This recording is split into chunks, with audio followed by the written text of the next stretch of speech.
Hello students, let's start our fourth chapter, heat and temperature. Heat means ushma and temperature means तापमान.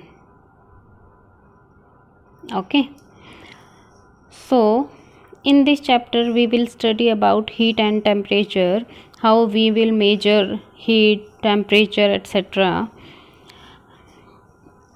So we will discuss about all these things in this chapter.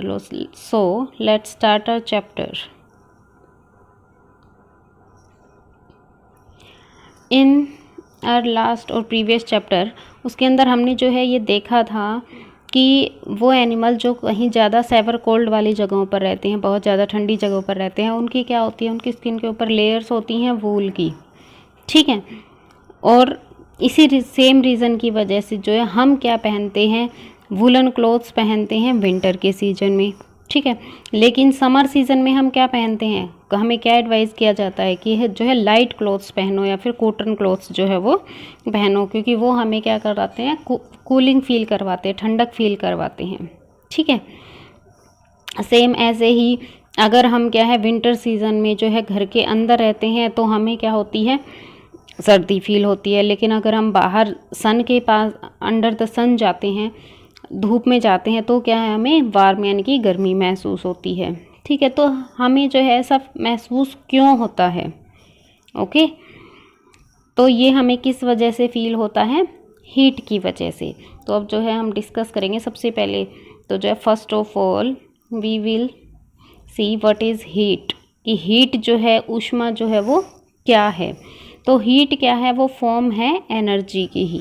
Heat is a form of energy. Energy means ऊर्जा, ठीक है, energy की ही एक form है। It is transferred by the difference of temperature. और जो एनर्जी होती है, जो हम हीट कह सकते हैं, हीट जो है वो क्या होती है, ट्रांसफ़र हो जाती है bye the difference in temperature. यानी कि अगर दो चीज़ों के टेम्परेचर के बीच में डिफरेंस और वो एक दूसरे के कॉन्टैक्ट में आते हैं तो क्या होती है, हीट जो है वो एक बॉडी से दूसरी बॉडी के अंदर ट्रांसफ़र हो जाती है। When we rub our hands during winter, the hands become hot, कि जब हम सर्दी में अपने हैंड्स को रब करते हैं तो क्या है, हमारे हाथ गर्म हो जाते हैं। ऐसा क्यों होता है, क्योंकि रबिंग का जो मैकेनिकल एक्शन था उसने क्या की, हीट को जो है वो जनरेट कर दिया। In our day to day life we find many things that are hot और कोल्ड। जैसे कि आइस क्यूब्स अगर लें रेफ्रिजरेटर से तो वो बहुत ज़्यादा कोल्ड होते हैं। अगर फ्रेशली कुक्ड फूड लें तो वो बहुत ज़्यादा क्या होता है, हॉट होता है, ठीक है। सो अगर हमें क्या है, ग्लास मिल्क ऑफ ग्लास मिला है जो उसी वक्त सर्व किया गया हो, यानी कि उसको गर्म किया गया हो, तो हम क्या करते हैं, उसको वेट करते हैं थोड़ी देर ताकि वो ठंडा हो जाए। और हम चेक कैसे करते हैं, हम जो है क्या करते हैं, अपनी पाम से जो है ग्लास को टच करके देखते हैं कि वो ठंडा हुआ है या नहीं हुआ है। So to know whether objects are hot और cold we rely on our sense of touch. हम क्या करते हैं, जो हमारी सेंस ऑफ टच है उसको हम क्या करते हैं, यूज़ करते हैं। But this can be quite misleading. लेकिन ये क्या है, कई बार मिसलीड भी करता है हमें, यानी कि ये हमें प्रॉपर जो जानकारी हमें चाहिए वो हमें इससे नहीं मिलती। इसके लिए हम एक एक्टिविटी भी करके देख सकते हैं। सपोज हमने क्या की, 3 बाउल्स लिए जो है किचन से, उनमें से हमने क्या किया, एक के अंदर हॉट वाटर डाला, एक के अंदर कोल्ड वाटर डाला, ठीक है, और एक के अंदर हॉट प्लस कोल्ड। तो अब हमने क्या किया, जो है सपोज हम क्या करें, जो हमारा लेफ्ट हैंड है हमने उसको एक बाउल के अंदर जो है डिप कर लिया, लेकिन वो हमारा हैंड जो है वो बर्न नहीं होना चाहिए। इस बात का हमें टेक के ध्यान रखना है थोड़ा, ठीक है। फिर जो हमारा राइट हैंड है उसको हम क्या करेंगे, सेकंड बाउल के अंदर रख लेंगे, ठीक है, जो कि क्या है, कोल्ड है। Now keep your hands in bowl to 2 to 3 minutes and then place both of them in the third bowl. और फिर क्या करो, उन दोनों ही हाथ को क्या करो, तीसरे बाउल में रख दो। तो आप क्या फील करोगे, आप ये फील करोगे कि जो आपका लेफ्ट हैंड है जिसको कि आपने हॉट उसमें रखा था, वो तो आपको क्या फील होता है, कूल फील होता है, ठंडा फील होता है, कोल्ड। लेकिन जिस हैंड को आपने कोल्ड वाटर में डाला था वो आपको क्या फील होता है, हॉट फील होता है, ठीक है। तो ऐसा क्यों है, ऐसा क्यों है? जब हम इस चैप्टर को स्टडी करेंगे वन बाय वन तो ये इस चीज़ का आंसर जो है वो हमें मिलेगा, और जो है आप लोग मुझे लास्ट में बताइएगा कि ऐसा क्यों हुआ। ठीक है, सो activity 1 proves that we can only tell how cold or hot an object is with the sense of touch, कि हम क्या कर सकते हैं कि टच करके हम सिर्फ ये बता सकते हैं कि कोई जो ऑब्जेक्ट है हमारे पास वो ठंडा है या गर्म है, बट वी कांट जज हाउ हॉट और cold the object is simply with the sense of touch. लेकिन हम उसको जज नहीं कर सकते सिर्फ टच से। The most reliable measure of the hotness और coldness of an object is the temperature of the object. जो सबसे अच्छा तरीका है वो क्या है? किसी भी ऑब्जेक्ट की हॉटनेस या फिर कोल्डनेस को मेज़र करने का, वो क्या है? टेम्परेचर है, कि हम उस चीज़ का जो है टेम्परेचर जो है अगर हम नोट करते हैं तो हमें क्या है एग्जैक्ट पता लगता है कि वो चीज़ कितनी हॉट है या फिर कितनी कोल्ड है। तो हम जो है टेम्परेचर को कैसे डिफाइन कर सकते हैं? टेम्परेचर क्या होता है? डिग्री या ऑफ हॉटनेस और कोल्डनेस ऑफ एन ऑब्जेक्ट, के किसी भी ऑब्जेक्ट की जो है हॉटनेस या फिर कोल्डनेस जो है वो क्या कहलाती है? Temperature. Now units of temperature, कि अब जो है टेम्परेचर की यूनिट्स क्या हैं? जैसे डिस्टेंस जो है उसको मीटर, किलोमीटर वगैरह में मेज़र करते हैं, ठीक है। वेट को जो है ग्राम, किलोग्राम वगैरह में मेजर करते हैं। वैसे ही जो है टेम्परेचर की यूनिट्स क्या होती हैं? सबसे जो मोस्ट कॉमन यूनिट जो ज़्यादातर यूज़ होती है वो क्या है? डिग्री सेल्सियस है, ठीक है। हम नॉर्मल में भी बोलते हैं कि आज का टेम्परेचर जो इतनी डिग्री सेल्सियस था, 25 डिग्री सेल्सियस था, 30 डिग्री सेल्सियस था। तो ये तो क्या है सबसे ज़्यादा जो कॉमन यूज़ होता है वो जो है कौन सी यूनिट है इसकी? डिग्री सेल्सियस है। लाइक अगर हम एक एग्जाम्पल लें जो है आइस का, तो मेल्टिंग पॉइंट जो है आइस का वो कितना होता है? 0 डिग्री सेल्सियस। और बॉइलिंग पॉइंट जो होता है यानी जिस पर वो वाटर बॉयल होना शुरू हो जाता है वो कितना होता है? 100 डिग्री सेल्सियस होता है। अब जो है दूसरी यूनिट भी है टेम्परेचर की, वो क्या है? फ़ारेनहाइट है, डिग्री फ़ारेनहाइट। ये आजकल कम यूज़ होती है। तो फ़ारेनहाइट स्केल जो होता है उसके ऊपर अगर हम देखें तो जो आइस का मेल्टिंग पॉइंट है वो किसके इक्वल होता है? 32 डिग्री सेल्सियस। और बॉइलिंग पॉइंट जो है वाटर का वो किसके इक्वल होता है? 212 degree Fahrenheit. And 32 degree Fahrenheit is the melting point of ice. तो जो है अगर हम इन दोनों को कंपेयर करें तो हम क्या कह सकते हैं कि 0 डिग्री सेल्सियस जो है वो किसके इक्वल है? हमारा 32 डिग्री फ़ारेनहाइट के इक्वल होता है। और 100 डिग्री सेल्सियस जो है वो किसके इक्वल होता है? 212 डिग्री फ़ारेनहाइट के इक्वल होता है। Okay, now measuring temperature. अब हम टेम्परेचर को जो है वो कैसे मेज़र करते हैं, ठीक है। तो टेम्परेचर को मेज़र करने के लिए जो कौन सी डिवाइस का यूज़ किया जाता है? थर्मोमीटर का यूज़ किया जाता है, ठीक है। थर्मोमीटर इज़ अ डिवाइस और a scale used for measuring temperature. वो किसका बना होता है? थर्मोमीटर जो है वो ग्लास का बना होता है। उसके अंदर एक बल्ब होता है जो उसके अंदर फिल क्या की जाती है? मरकरी। मरकरी क्या है? एक मेटल है जो कि किस फॉर्म में मिलती है? हमें लिक्विड फॉर्म में मिलती है, ठीक है। और दिखने में जो है ये कैसी होती है? सिल्वर होती है कलर में, ठीक है। Inside the thermometer there is a very fine tube. Thermometer के अंदर क्या होती है? एक पतली सी ट्यूब होती है जिसके अंदर क्या की जाती है? मरकरी फिल की जाती है। The mercury rises up in this tube when the bulb of the thermometer is placed in something hot. कि जब भी क्या है जो बल्ब होता है थर्मोमीटर का उसको जब किसी भी हॉट चीज़ के अंदर जो है प्लेस किया जाता है, रखा जाता है, तो उसके अंदर जो है उस ट्यूब के अंदर क्या होता है? मरकरी का लेवल जो है वो राइज होने लग जाता है। The stem of the thermometer has lines on it. जो स्टम है उसके ऊपर, जो थर्मोमीटर की जो स्टम है उसके ऊपर क्या है? लाइन्स होती हैं जो कि क्या करती हैं? शो करती हैं टेम्परेचर को, ठीक है। To read a temperature we need at the level of the liquid. अब जो है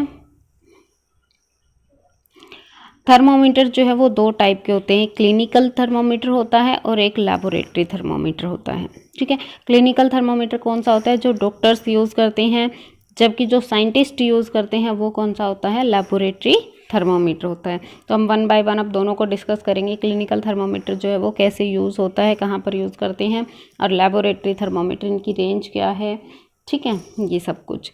so first one is clinical thermometer.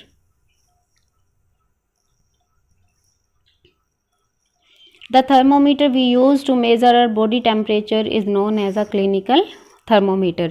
कि वो थर्मोमीटर जिसका यूज जो है हमारी बॉडी के टेम्परेचर को मेज़र करने के लिए किया जाता है, उसे हम क्या बोलते हैं? क्लिनिकल थर्मोमीटर बोलते हैं।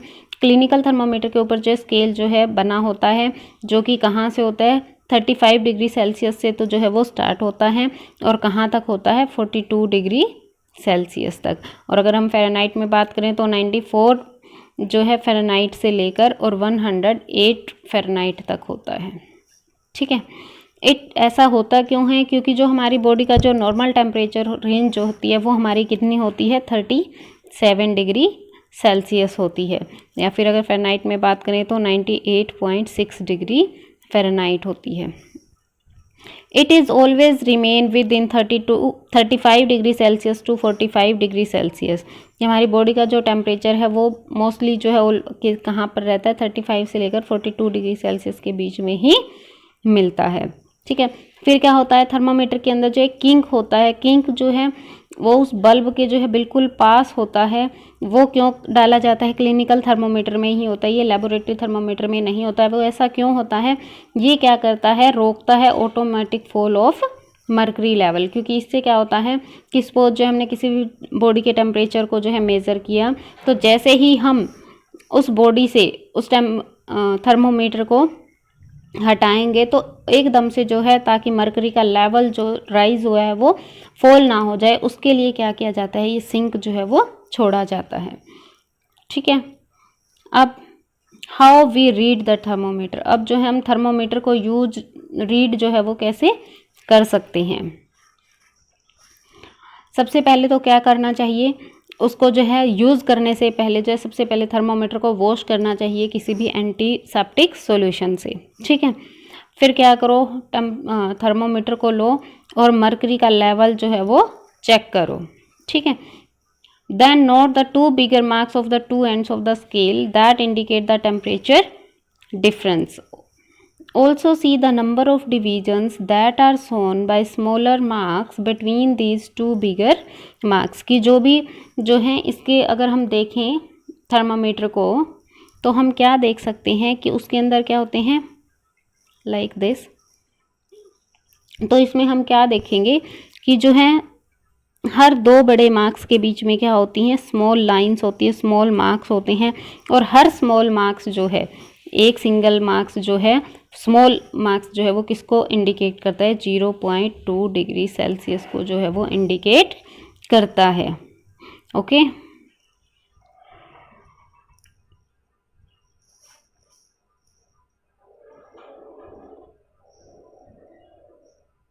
Now place the thermometer bulb inside the mouth. अब हम क्या करेंगे? क्योंकि हम क्लिनिकल थर्मोमीटर यूज़ कर रहे हैं तो हम क्या करेंगे? माउथ के अंदर उसको रखेंगे। उस बल्ब को जो है क्या किया जाता है? टंग की उस पर्सन की टंग के जो है नीचे रखा जाता है। ठीक है, फिर जो है आफ्टर 1 और 2 minute you will find that the mercury level rising in the tube. ठीक है, तो फिर हम क्या करेंगे? उसको जो हम चेक करेंगे। When you check the reading it will be around 37 degree Celsius. तो जब आप देखोगे कि वो जो है लगभग कितना होता है? 37 डिग्री सेल्सियस के लगभग आता है। और अगर फ़ारेनहाइट में बात करें तो 98.4 डिग्री सेल्सियस के 98.4 डिग्री फ़ारेनहाइट के इक्वल जो है वो आता है। लेकिन जो है अगर पर्सन जो है वो नॉर्मल नहीं है, सपोज उसको फीवर वगैरह है, तो ये टेम्परेचर रेंज जो है वो आगे भी जा सकती है। ओके, अब हमें कौन कौन से प्रिकॉशंस जो हैं उन्हें यूज़ करना चाहिए, जब फॉलो करना चाहिए जब हम क्लिनिकल थर्मोमीटर को यूज़ करते हैं? तो क्या क्या होना चाहिए? सबसे पहले तो जो थर्मोमीटर है वो प्रॉपरली वॉश होना चाहिए क्लीन वाटर से या फिर किसी भी एंटीसेप्टिक सॉल्यूशन से। And it is always before and after of use. उसके बाद जो है चेक करना चाहिए कि जो मर्करी का लेवल जो है वो क्या है? बिलो हो 35 डिग्री सेल्सियस से। और ठीक है, and give a jerk and the mercury level will fall below the mark. और अगर ऐसा नहीं है तो क्या करो? उसको जर्क यानी कि थोड़ा सा झटक दो, ताकि जो मर्करी का लेवल जो है वो 35 डिग्री सेल्सियस से नीचे आ जाए। Now bring the thermometer at your eye level to read the temperature, कि जब भी हमें टेम्परेचर को रीड करना होता है, यानी कि जब हम टेम्परेचर को नोट कर रहे होते हैं, तो हमेशा जो थर्मोमीटर है वो कहाँ पर होना चाहिए, हमारी आई के लेवल में ही होना चाहिए। ठीक है। Handle the thermometer with care, it contains mercury which is hazardous, कि हमेशा क्या जो है केयर के साथ थर्मोमीटर को जो है वो रखना चाहिए, क्योंकि वो क्या होता है, बहुत मरकरी जो होती है वो बहुत नुकसानदायक होती है, और अगर थर्मोमीटर टूट जाता है तो मरकरी को डिस्पोज करना जो है वो बहुत ज़्यादा मुश्किल होता है। Do not hold the thermometer by the bulb वाहिल reading the temperature, और जब भी आप टेम्परेचर को रीड कर रहे हो तो कभी भी जो है जो थर्मोमीटर का जो बल्ब होता है उसे वहाँ से होल्ड नहीं करना चाहिए, उसे वहाँ से नहीं पकड़ना चाहिए, क्योंकि उससे क्या होगा, जो रीडिंग है वो क्या हो जाती है, चेंज हो जाती है। ओके। Now laboratory thermometers. अब लेबोरेटरी थर्मोमीटर्स क्या होते हैं, सेम होते हैं क्लिनिकल थर्मोमीटर्स की ही तरह, लेकिन जो डिफरेंस होते हैं वो क्या होते हैं, एक तो इनके अंदर जो है कोई भी किंक नहीं होता। ठीक है। This type of thermometer can measure a wide range of temperature. Laboratory thermometer क्या कर सकते हैं, थोड़ी ज़्यादा रेंज में जो है टेम्परेचर को नोट कर सकते हैं। ठीक है, इसलिए इनकी लेंथ भी क्या होती है, थोड़ी बड़ी होती है, और जनरली जो है ये -10 डिग्री सेल्सियस से लेकर और 110 डिग्री सेल्सियस तक टेम्परेचर को नोट कर सकते हैं। But there are special thermometers that are used for measuring higher or lower temperature ranges. लेकिन क्या है, और भी स्पेशल थर्मोमीटर्स जो हैं बनाए गए हैं जो कि इससे ज़्यादा हायर या फिर इससे लोअर टेम्परेचर रेंज को भी जो है मेज़र कर सकते हैं। और आजकल तो जो है लैबोरेटरी में भी और जो है क्लिनिकल दोनों ही थर्मामीटर्स में जो है मर्करी थर्मामीटर्स की बजाय जो है क्या है, इलेक्ट्रॉनिक थर्मामीटर जो है वो यूज़ होने लग गए हैं, क्योंकि जो मर्करी होती है वो क्या होती है, बहुत ज़्यादा हार्मफुल होती है। इसलिए अब जो है लैबोरेटरी थर्मामीटर को यूज़ करते हुए हमें कौन कौन से प्रिकॉशंस को ध्यान रखना चाहिए। Thermometer should be kept vertical वाहिल reading. हमेशा क्या है, आपकी आइज़ के साथ जो है वो वर्टिकल पोजीशन में होना चाहिए जब आप थर्मामीटर के अंदर रीडिंग ले रहे हो। Bulb of the thermometer should be dipped completely in the liquid, कि जिस भी लिक्विड का आप टेम्परेचर नोट कर रहे हो हमेशा थर्मामीटर का बल्ब जो है उसके अंदर प्रॉपरली डिप होना चाहिए। Bulb should not touch the surface of the container. जो कंटेनर है यानी कि जिसके अंदर आपने लिक्विड फिल किया है उसको जो है बल्ब जो है वो टच नहीं करना चाहिए। ठीक है। Do not dip the stem of the thermometer in the liquid, और जो स्टम है यानी कि बल्ब से ऊपर वाला जो पोर्शन है वो लिक्विड में डिप नहीं होना चाहिए। Read the temperature while it is dipped in the liquid, और टेम्परेचर को जो उसी वक्त उस लिक्विड के अंदर डिप किए हुए ही थर्मोमीटर को तभी जो है हमें उसके टेम्परेचर को नोट करना चाहिए। ठीक है। और हमेशा हमारी आइज जो हैं वो मर्करी के लेवल में ही होनी चाहिए, तभी हम क्या कर सकते हैं, एक्यूरेट रीडिंग जो है वो ले सकते हैं।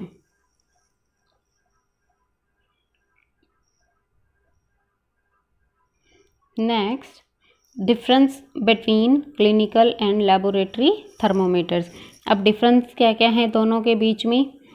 क्लिनिकल थर्मोमीटर जो है वो किसके लिए यूज़ किया जाता है, measure to the temperature of our body, हमारी बॉडी के टेम्परेचर को जो है मेज़र करने के लिए यूज़ किया जाता है। जबकि लैबोरेटरी थर्मोमीटर जो है वो किसके लिए यूज़ किया जाता है, to take the temperature in the laboratory, यानी लिक्विड्स, लैब के अंदर जो लिक्विड्स वगैरह हैं उनका टेम्परेचर नोट करने के लिए। जो स्केल होता है क्लिनिकल थर्मोमीटर का वो कहाँ से कहाँ तक होता है, 35 डिग्री सेल्सियस से 42 डिग्री सेल्सियस तक होता है। जबकि लैबोरेटरी थर्मोमीटर्स का कितना होता है, -10 डिग्री सेल्सियस से लेकर 110 डिग्री सेल्सियस तक होता है। क्लिनिकल थर्मोमीटर के अंदर जो है मर्करी लेवल जो है फॉल नहीं करता, अपने आप फॉल नहीं करता, क्योंकि उसके अंदर क्या होती है, कंस्ट्रिक्शन या फिर जिसको कि हमने किंक बोला था वो होती है। लेकिन लैबोरेटरी थर्मोमीटर्स का लेवल जो है वो ऑटोमेटिक क्या हो जाता है, फॉल हो जाता है, गिर जाता है। Jerking is required before measuring temperature. हमेशा क्लिनिकल जो टेम्परेचर थर्मोमीटर होता है उसको यूज़ करने से पहले एक बार उसको जो जर्क यानी कि झटका जरूर जाता है, जबकि लैबोरेटरी थर्मोमीटर के अंदर ऐसा कुछ नहीं करना पड़ता। Temperature in clinical thermometer, temperature can be read after removing the thermometer from source, कि इसके अंदर हम क्या कर सकते हैं, सोर्स से थर्मोमीटर को रिमूव करने के बाद हम क्या करते हैं, टेम्परेचर को जो है नोट डाउन कर सकते हैं। लेकिन लेबोरेटरी थर्मोमीटर के अंदर हम ऐसा नहीं कर सकते। हमें जो है इसका अंदर अगर हमें टेम्परेचर को नोट करना है तो जो हमारा थर्मोमीटर है वो सोर्स के अंदर ही डिप होना चाहिए। Okay, so for today it is enough. Tomorrow we will discuss about the next topic of heat.